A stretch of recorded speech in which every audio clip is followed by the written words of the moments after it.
Buongiorno a tutti, oggi preparo delle crocchette di riso. Mi occorre 1,2 kg di riso già cotto, 200 g di parmigiano, sale, pepe, prezzemolo e 4 uova. Vado ad impastare.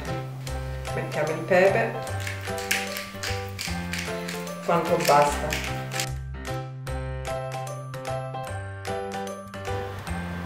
Prezzemolo,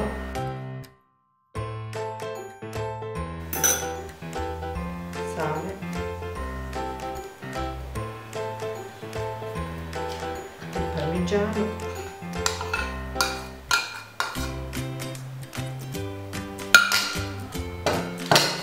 e le uova.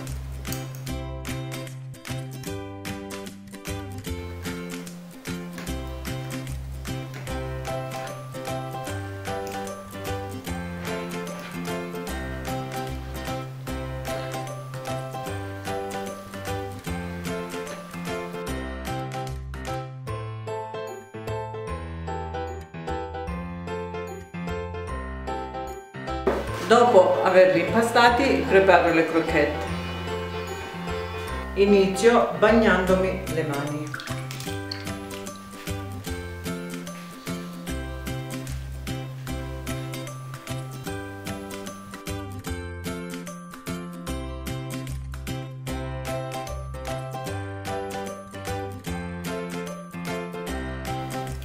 E faccio questa forma.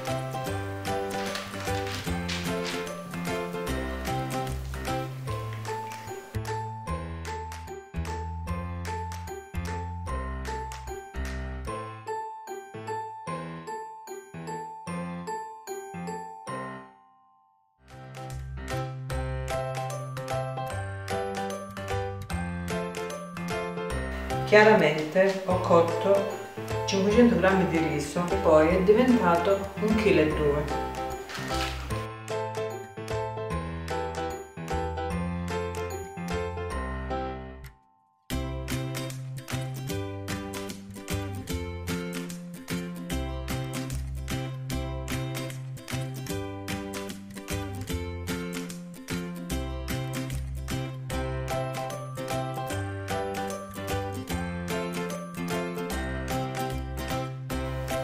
Dopo averli preparati li vado a friggere.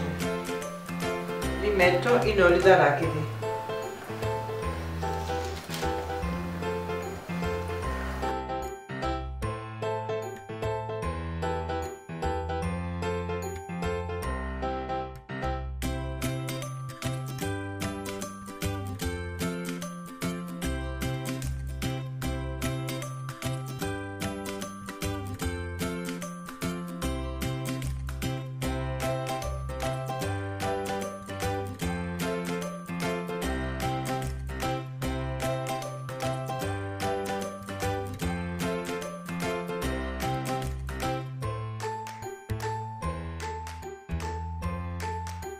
Eccoli pronti, grazie per la visione, alla prossima!